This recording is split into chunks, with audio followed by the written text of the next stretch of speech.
قل هو الله أحد رب اشرح لي صدري ويسر لي أمري واحلل عقدة من لساني يفقهوا قولي سبحانك لا علم لنا إلا ما علمتنا إنك أنت العليم الحكيم ربي زدني علما উপস্থিত সম্মানিত ইসলাম দরদি ভাই সকল, ছোট বড় বয়স্ক সমবয়স্ক ইসলামিক ভাতৃবর্গ, খুতবায়ে মাসনুনার পর সূরাতুল আরাফের একটু টুকরো আপনাদের সামনে তিলাওয়াত করেছি। ইনশাআল্লাহ সেটাকে সামনে রেখে আজ যে বিষয়বস্তু নিয়ে আলোচনা হবে সেটা হলো আমাদের সমাজে ওই জিনিসটার খুব অভাব, যেটা হলো আল হায়া অর্থাৎ লজ্জা। ইসলামের লজ্জা সম্পর্কে অনেক কিছুই আছে, তার পূর্বে কিছু আলোচনা করব। বন্ধুগণ, দুদিন আগে 5ই আগস্ট আপনারা সকলেই জানেন আমাদের মন্দির, এই মসজিদ বাবরি, সেই মসজিদের উদ্ঘাটন করেছে মন্দির। সকলেই জানেন, অনেকেই দুঃখ প্রকাশ করেছেন, মনে মনে রেগেছেন, সব কিছু করেছেন, কিন্তু এটা হলো কেন আমরা এটা কোনোদিনও ভাবি না। এটা কেন হলো, হবে কেন? বন্ধুগণ, একটা রিপোর্টের অনুপাতে এই ভারতবর্ষে 152টা থেকে 55টা মসজিদ বন্ধ পড়ে আছে।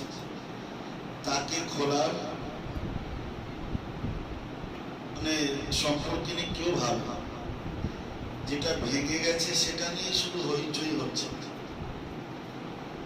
সে ভালো জিনিস, সেটা নিয়েই শুধু হইচই হয়ে যাচ্ছে বছরের পর বছর। আজ প্রায়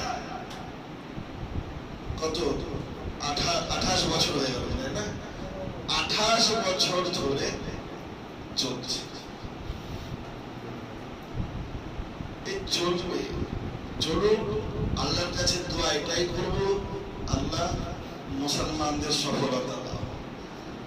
আবার যাতে ওখানে মসজিদ তৈরি হতে পারে, বাবরি মসজিদ আবার যাতে সেখানে হতে পারে, মুসলমান যাতে সক্ষম হয়, সে তৌফিক তাদেরকে দাও। দ্বিতীয় কথা হলো এইটা, মসজিদ করে কি করবেন ভাই? কি করবেন? কি দুঃখের কথা,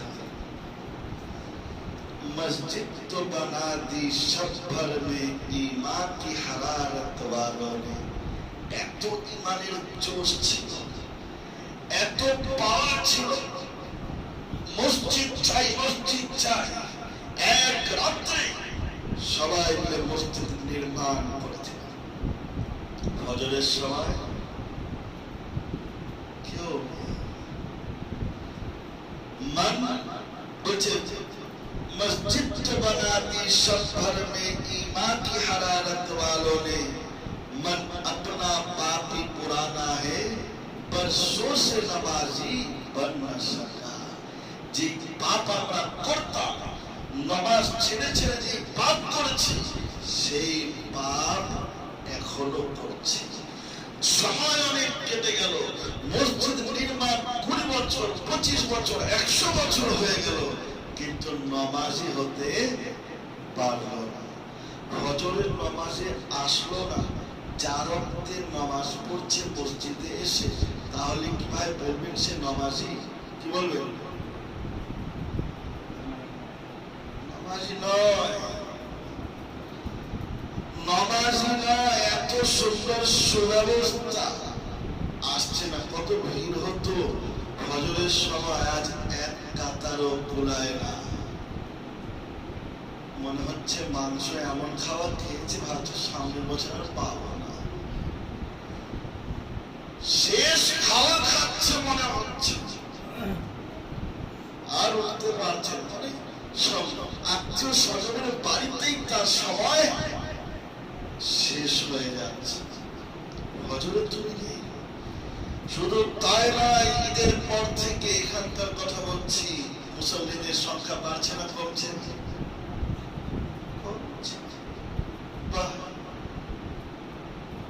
বড় মসজিদ হবে, কি করবে? লোককে বলবে আপনি আসার সব থেকে বড় মসজিদ আমাদের। আল্লাহ নবী বলছেন কিয়ামতের লক্ষণ বড় মসজিদ হবে, সুন্দর মসজিদ হবে, মানুষ অহংকার করবে, গর্ব করবে, সব জায়গা থেকে বলবে আমাদের মসজিদে হুগলি জেলার মধ্যে সব থেকে বড় নামাজি। প্রশ্ন হবে না এই মসজিদ তো বদদোয়া করবে, কালকে কিয়ামতের দিন মসজিদ থাকবে, মসজিদ চূর্ণ বিচূর্ণ হবে না। কালকে এরাও বলবে আল্লাহ ঘরের পাশে আমি ছিলাম, এই বান্দা ঘুম ছেড়ে আসতো না, বলবে না? সবকিছু মসজিদ মসজিদ যারা করছে, মসজিদ মসজিদ যারা করছে, খুব কমই লোক আছে যে নামাজি। আরে শেষ, এরা তো মুসলমানের শত্রু, এরা চায় মুসলমানকে শেষ করে। ভালো করে বুঝবে, মহারাষ্ট্রে এক জায়গাতে গন্ডগোল বাঁধিয়ে দিল, ফজরের আজান বন্ধ করতে হবে, আমাদের ঘুম ডিস্টার্ব হয়। আজ এখানে বললো তাই করতে হবে কেন? কারণ কি? তারা একটা যুক্তি দিয়ে কথা বললো, ফজরের আজান তো হচ্ছে কিন্তু মুসল্লি কই, কেউ তো আসে না, কেন তাহলে আজান দিচ্ছ? কি কারণে আজান দিচ্ছ? আজান দেওয়ার কারণটাই তো হলো তোমরা নামাজের জন্য এসো, নামাজের সময় হয়ে গেছে, হাইয়া আলাস সালাহ, নামাজের দিকে এসো, হাইয়া আলাল ফালাহ, মুক্তির দিকে এসো। কিন্তু কেন চিল্লাচ্ছে? আমাদের ঘুমে ডিস্টার্ব হচ্ছে। গণতান্ত্রিক দেশ, কিছু করতে পারল না, সরকার তাদের হ্যাঁতে হ্যাঁ বলল না। যদি বলতো হ্যাঁ সত্যি কথা, আজ নাখোদা মসজিদে জানো তো আজান হয় না। আমাদের জন্য দোষী হলাম আমরা। আজ যদি আপনি ঘুমিয়ে ঘুমিয়ে সময় কাটান, হজরে কেউ নেই, অল্পজন লোক, তো অল্প লোকেরা ঢুকে তো মূর্তি রাখার সুযোগ তো পাবে। আপনি সুযোগ করে দিচ্ছেন, সুযোগ করে দিচ্ছেন আপনি। বুঝুন যে আমি একজন মুসলমান, মুসলমানের উপর 5 ওয়াক্তের নামাজ অপরিহার্য, না পড়লে হবেই না। আল্লাহর নবী জনাবে মুহাম্মদুর রাসূলুল্লাহ সাল্লাল্লাহু আলাইহি ওয়াসাল্লাম বলেন, যে ব্যক্তি 5 ওয়াক্তের নামাজ কন্টিনিউ মসজিদে এসে পড়ছে, তুমি তাকে দেখছো, কেউ যদি জিজ্ঞাসা করে এই লোকটা ইমানদার কিনা, তো আল্লাহর নবী বলছেন যে তুমি বলবে এই ব্যক্তি হলো ইমানদার, তুমি সাক্ষী দেবে। সুবহানাল্লাহ। তুমি মসজিদে নেই, মসজিদে তোমার সময় কাটে না, আর বলছো আমার ইমান আছে। মিথ্যা বলছো না সত্যি বলছো? মিথ্যা। সত্যি বলছো না, তুমি মিথ্যা বলছো। অতএব আর যাতে মসজিদ না ভাঙে সেরকম প্রস্তুতি নিতে হবে। কি? বোমা গোলা বারুদ সব রাখতে হবে, তাই না? কি? ইমানকে মজবুত করেন, মসজিদের সাথে সম্পর্ক। মসজিদের সাথে আপনার কোন সম্পর্ক নেই। বিয়ে পড়ানোর সময় হয়তো মসজিদে একটু ব্যবহার হয়, আর কখন হয়? মসজিদ থেকে আজ আমরা দূরে, তো মসজিদ ভাঙার জন্য লোক কাছে আসছে, মসজিদে ইট পাটকেল মারছে, তখন আমরা সজাগ হচ্ছে। এর আগে সজাগ, আল্লাহকে ডাকো। থাকুক, এই মসজিদে আসো, আল্লাহর সাথে সম্পর্ক করো, ইনশাআল্লাহ আমাদের সম্মান আল্লাহ সুবহানাহু ওয়া তাআলা রক্ষা করার দায়িত্ব নিয়ে নেবেন। আল্লাহ তাবারক ওয়া তাআলার নবী জনাবে মুহাম্মদুর রাসূলুল্লাহ সাল্লাল্লাহু আলাইহি ওয়াসাল্লাম বলেন, যে ব্যক্তি ফজরের নামাজে আসলো না, কাজে কর্মে ঘর থেকে বের হলো, কাঁধে শয়তানের ঝান্ডা নিয়ে বের হলো। কি করে ঘুমা? কোনো না কোনো ঘুম আসতে পারে। প্রত্যেক দিন একই অবস্থা, প্রত্যেক দিন একই অবস্থায় আপনার ঘুম ভাঙে না, এটা বলি। কোনদিনও কি ইচ্ছা হয় না যে আল্লাহর দরবারে এই ফজরের সময় গিয়ে উপস্থিত হব? তো এই বাবরি মসজিদ কি বলবো, এরপরে তো টার্গেট করছে আগ্রার দিল্লির সেই জামে মসজিদকে ভাঙবো। কি করবো? ওখানে ফজরের লোক ঘুমিয়ে ঘুমিয়ে সময় কাটছে, ভাঙবেই তো। অত্যাচার করছো, তুমি নিজের উপর অন্যায় করছো, তুমি নিজেকে ধ্বংস করছো, তুমি নিজেকে গুনাহের মধ্যে লিপ্ত করছো, তুমি মসজিদের দিকে আসো না। এমনকি এমন মুসলমান দেখেছি মসজিদে ডাকছি, বলছে ভাই আমি অপবিত্র আছি, ঢুকতে পারবো না।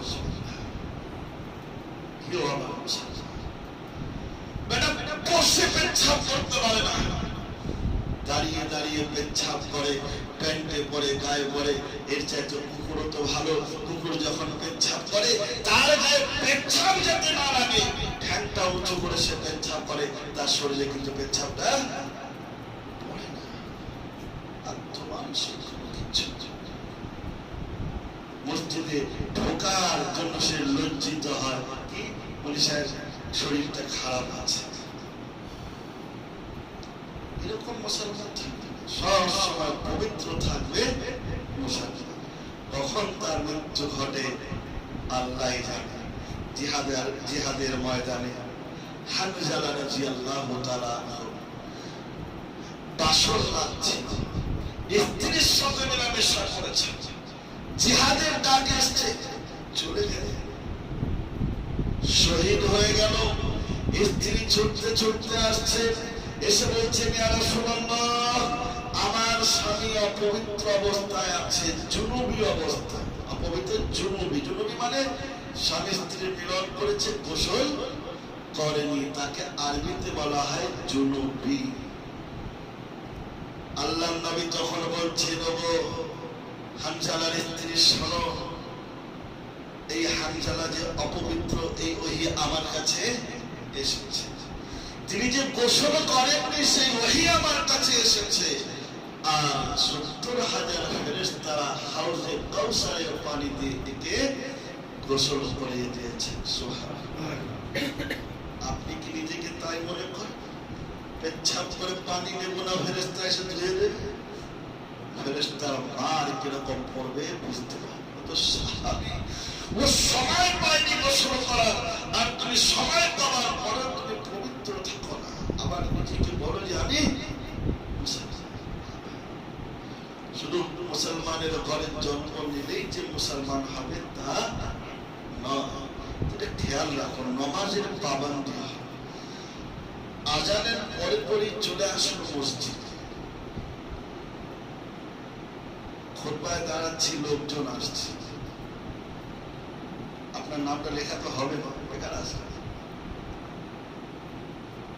ইমাম সাহেব যখন মেম্বারে চেপে যাবে, তারপরে যত লোক আসবে রেজিস্টারে তার নামটা লেখা হবে না। যতক্ষণ খতিব সাহেব মেম্বারে চাপেন না, ততক্ষণ পর্যন্ত ফেরেশতারা লেখেন যে অমুক ব্যক্তি আসছেন, অমুক ব্যক্তি আসছেন, কে প্রথম এসছে, উটের কোরবানির সওয়াব সে পাবে। সুবহানাল্লাহ। উট কোনদিনও কোরবানি হয়তো দেননি, আগে চলে এসছেন, উটের কোরবানির নেকি আপনি পাবেন।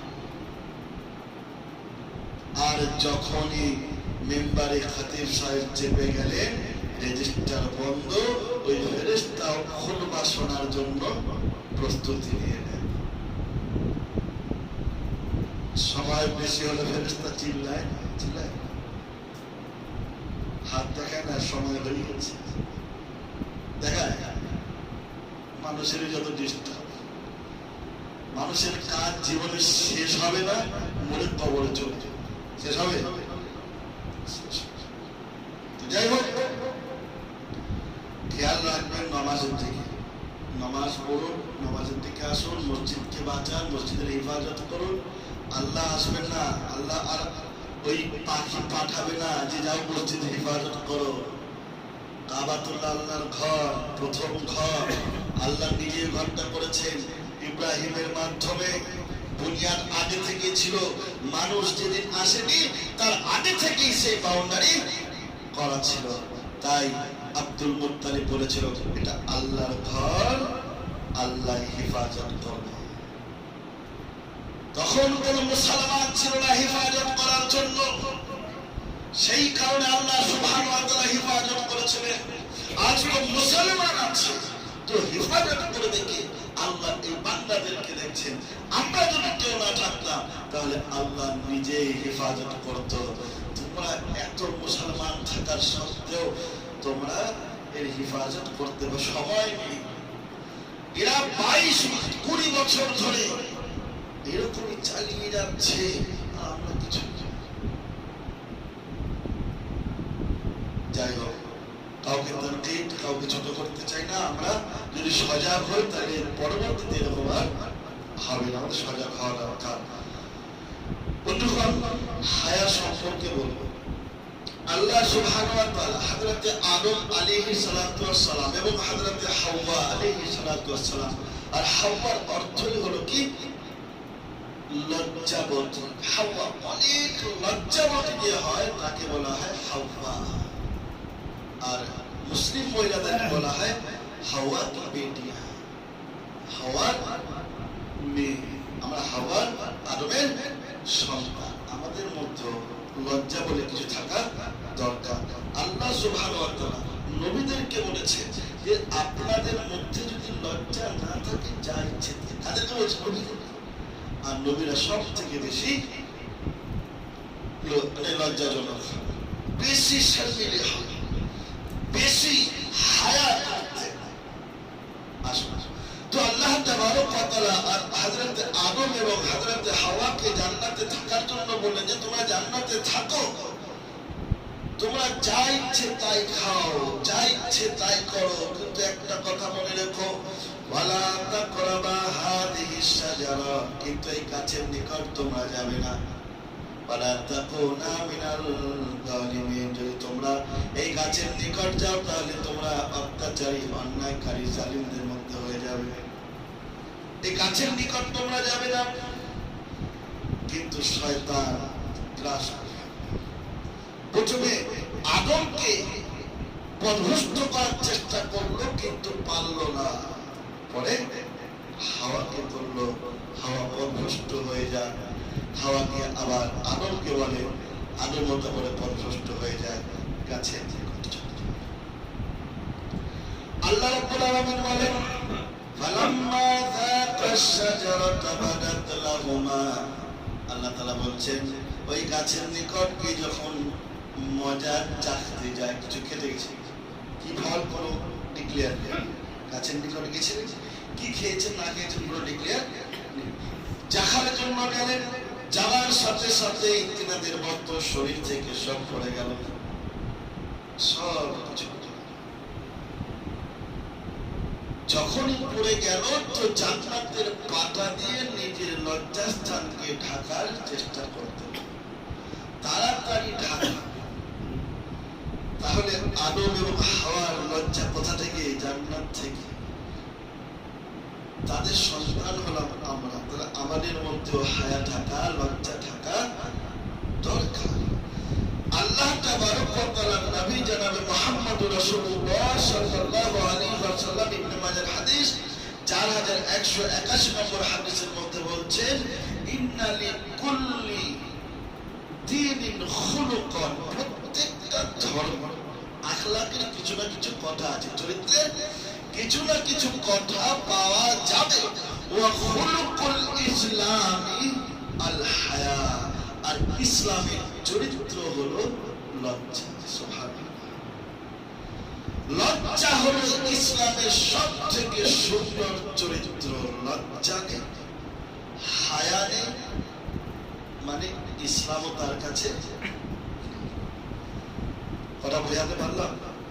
হায়া ও লজ্জা যার মধ্যে নেই তার মধ্যে ইসলাম নেই। কুররা বিন আয়াস রাদিয়াল্লাহু তাআলা একটি হাদিস, তিনি নবীকে জিজ্ঞাসা করছেন যে কি লজ্জাও কি ইসলামের অঙ্গ, হায়াও কি ইসলামের অঙ্গ? জাইয়ুত তারগিবের 2300 নম্বর হাদিসের মধ্যে আল্লাহর নবী বলছেন যে হ্যাঁ, বাল্লু হুয়া দীনু কুল্লুহু, লজ্জা হলো সমস্তই ইসলাম। লজ্জা হায়া হলো সমস্ত ইসলামের মধ্যে। আরেকটি হাদিস যদি বলি স্পষ্ট হয়ে যাবে। আল্লাহ তাবারক ওয়া তাআলার নবী বুখারীর হাদিস 36 নম্বর হাদিসের মধ্যে বলেন আল ঈমানু বিদউন ওয়া সাবউন। আরেকটি রিওয়ায়াতে আছে আল ঈমানু বিদউন ওয়া সিত্তুন, ঈমানের ধাপ হচ্ছে 70টা অথবা 60টা। 660 70টা ধাপ হলো ঈমান। কথা বুঝতে পারলেন? ঈমানের ধাপ হলো 70টা বা 70টা ধরে। ফাআরজালুহা, তার মধ্যে উত্তম কি? কওলু লা ইলাহা ইল্লাল্লাহ, আল্লাহ ছাড়া কোনো মাবুদ নেই। এই লা ইলাহা ইল্লাল্লাহ হলো ঈমানের সবথেকে উঁচু ধাপের মধ্যে আছে। ওয়া আদনাহা আমাতাতিল আযা আনিত তরিক, রাস্তার মধ্যে কোনো কাঁটা পড়ে আছে, কষ্টদায়ক বস্তু পড়ে আছে, আপনি সরিয়ে দিলেন, এটা হলো সবথেকে ঈমানের ছোট ধাপ। শেষ ধাপ হলো ঈমানের সবথেকে নিচু শ্রেণীর ঈমান হলো আপনি রাস্তা দিয়ে যাচ্ছেন, রাস্তায় কোনো কষ্টদায়ক বস্তু পড়ে আছে, একটা পাথর পড়ে আছে, একটা ইট পড়ে আছে, কাঁটা পড়ে আছে, আরো বিভিন্ন ময়লা পড়ে আছে, আপনি সেগুলোকে পরিষ্কার করে দিলেন, মানে আপনার কাছে ঈমান আছে। আপনি রাস্তা দিয়ে যাচ্ছেন, কষ্টদায়ক বস্তু পড়ে আছে, আপনি দেখার সত্ত্বেও পাশ কেটে চলে গেলেন, সরালেন না, মানে আপনার মধ্যে ঈমান। উচ্চতর ঈমান কি নিম্নতর ঈমান আপনার কাছে নেই। এই হাদিস যখন সাহাবারা শুনলেন, তো সাহাবাদের মধ্যে এমন আমল হলো মদিনার অলি গলি সব পরিষ্কার হয়ে গেল। ইহুদিরা একটা রাস্তা দিয়ে যাচ্ছে, ইহুদিদের দল একটা রাস্তা দিয়ে যাচ্ছে, দেখছে অনেক পাথর পড়ে আছে। ইহুদিরা বলেছিল মনে হচ্ছে এই রাস্তা দিয়ে মুসলমানেরা যায় না। মুসলমান কেরা চলছে। এইবারে উল্টোটা ভাবো, রাস্তা বন্ধ করলে তার ঈমানটা কতটা আছে, কি বলবে? রাস্তায় যদি সামান্য কোনো নোংরা যদি পড়ে থাকে, সেটাকে আমি সরিয়ে দিলাম যে পরবর্তী যে ব্যক্তি আসবে তার কষ্ট হবে না, তো আল্লাহর নবী বলছেন এর ঈমান আছে।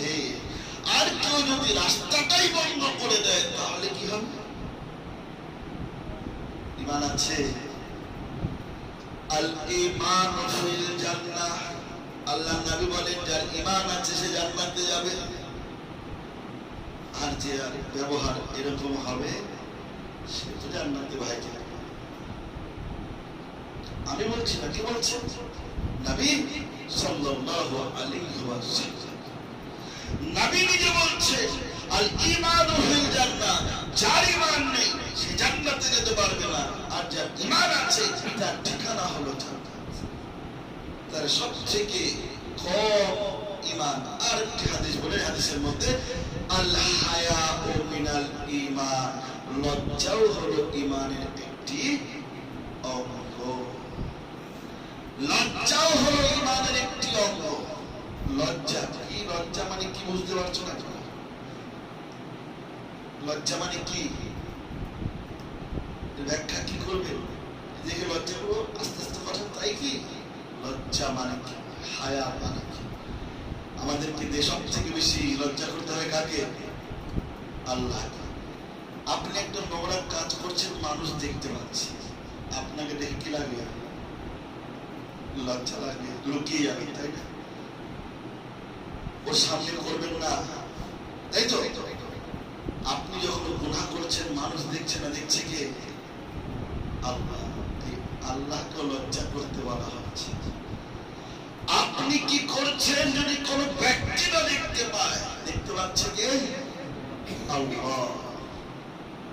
বুখারীর একটি, মুসলিমের হাদিস, মা আয়েশা রাদিয়াল্লাহু তাআলা আনহা বলছেন, ইনশাআল্লাহ সামনে আলোচনা করব, এটা বলে শেষ করছি ইনশাআল্লাহ। মা আয়েশা রাদিয়াল্লাহু তাআলা আনহা বলেন, নবী সাল্লাল্লাহু আলাইহি ওয়াসাল্লাম একদিন বসেছিলেন, হযরতে আবু বকর পারমিশন চাইছে, আমি কি ভিতরে আসতে পারি? নবীর কাপড়টা, আজ আমাদের সমাজে অনেক কিছু কথা হয়ে যায়, কাপড়টা এতটা কি এতটা তোলা ছিল, বসে আছে। হযরতে আবু বকর ঢুকলেন তো বসে, তারপরে হযরত ওমর আসলেন। ওমর যখন পারমিশন চাইলেন, ওমরকে বলছেন ঠিক আছে ভিতরে চলে এসো। মা আয়েশা সব ঘর থেকে দেখছেন। হযরত ওসমান আসলেন, দরজায় বাড়ি দিলেন, বলছেন আমি ওসমান। তখন আল্লাহর নবী তাড়াতাড়ি করে দাঁড়িয়ে গেলেন, ঢেকে মেকে বসলেন। মজলিস যখন শেষ হলো চলে গেলেন, মা আয়েশা জিজ্ঞাসা করেন, ইয়া রাসূলুল্লাহ সাল্লাল্লাহু আলাইহি ওয়াসাল্লাম, আমার বাবা আবু বকর ছিলেন, ওমর ছিলেন, তারাও আসলেন, তখন তো আপনি কাপড়টা নিচে নামাননি, ব্যাপারটা কি? ওসমান যখন আসলো তখন আপনি কাপড়টা নামিয়ে নিলেন। তখন নবী বলছে, এই ওসমানকে দেখে আল্লাহ লজ্জা করে। সুবহানাল্লাহ। এই ওসমানকে দেখে আল্লাহ লজ্জা করে, আর আমি আল্লাহর নবী ওসমানকে দেখে লজ্জা কেন করব? কথা কিছু বুঝতে পারলেন? আল্লাহ আমাদেরকে দেখে। আপনি বদ্ধ ঘরে কি ফিল্ম দেখছেন? লজ্জা করুন, হায়া করুন। যুবক সমাজের মধ্যে হায়া বলে সব শেষ হয়ে গেছে। বৃদ্ধরা আফসোস করে, কি করলাম, আমাদের জেনারেশন যেরকম ছিল, আজ বাপকে সালাম করতে লজ্জা করেছে, লজ্জা লাগে, নিজের স্ত্রীকেও সালাম করে না। ফোন আসলো, রেগে কি তুমি তুমি না তুই তুই, যাই হোক ভালো হয় তো বেশি বাসে। শালি ফোন করলে আসসালামু আলাইকুম, কি বাবা কবে আসবে? বাহ, আছে কি নেই? বেহায়া, এর মধ্যে হায়া নেই। আল্লাহ তাবারক ওয়া তাআলা নবী জনাব মুহাম্মদ রাসূলুল্লাহ সাল্লাল্লাহু আলাইহি ওয়াসাল্লাম বলেন, আল হায়াউ মিনাল ঈমান। হায়া হলো ঈমানের একটি অঙ্গ। আজ তো নাউজুবিল্লাহ এমন হয়, বাপ ছেলের হাতে টাকা দিচ্ছে, বেটা এক বান্ডিল বিড়ি কিনে নিয়ে, আছে কি নেই? এই বাপটাও বেহায়া। হায়া নেই, ওই ছেলের সামনে বিড়ি টানছে, সিগারেট টানছে, গাঁজা টানছে, গাঁজা খেয়ে বাড়িতে আসছে, মদ খেয়ে বাড়িতে আসছে, ছেলের সামনে মাতলামি করছে, ছেলের সামনে বোকামি করছে। আরো নাউজুবিল্লাহ কত রকমের হারকাত হয়, স্ত্রীকে ধরে মারে, ছেলের সামনেই স্ত্রীকে মারছে, নাউজুবিল্লাহ। আল্লাহর নবী জনাব মুহাম্মদ রাসূলুল্লাহ সাল্লাল্লাহু আলাইহি ওয়াসাল্লাম বলেছিলেন, ওই ব্যক্তি হলো সমাজের সবথেকে ভালো যে ব্যক্তি স্ত্রীর কাছে ভালো। তার জন্যই তো মোদিন বারবার বলছে, আমি মহিলাদের রক্ষা করব, তখন স্ত্রী ওঠে, এটা তুই আমার রক্ষা করতে পারি, রক্ষা করবে। তার পরিচয় দিচ্ছে কে? তার স্ত্রী। তুমি কেমন, তোমার এই খবর জানে একমাত্র কে? তোমার স্ত্রী। তো আল্লাহ নবী বললেন যদি কোনো ব্যক্তি স্ত্রীর কাছে ভালো হয় তাহলে সমাজেও সবার কাছে সে ভালো হবে। ঘরে বউর সাথে ঝগড়া, বাইরে কত সুন্দর দেখে মনে হয় একদম ফেরেশতা, লোক খারাপ। তো বন্ধুগণ, সংক্ষিপ্ত বললাম হায়া নিয়ে, সামনে সপ্তাহে আরো ইনশাআল্লাহ আলোচনা করব। আল্লাহর কাছে দোয়া করি আল্লাহ আমাদেরকে সঠিক বোঝার তৌফিক দাও এবং আমল করার তৌফিক দাও। আমিন ওয়া আখিরু দাওয়ানা আলহামদুলিল্লাহ।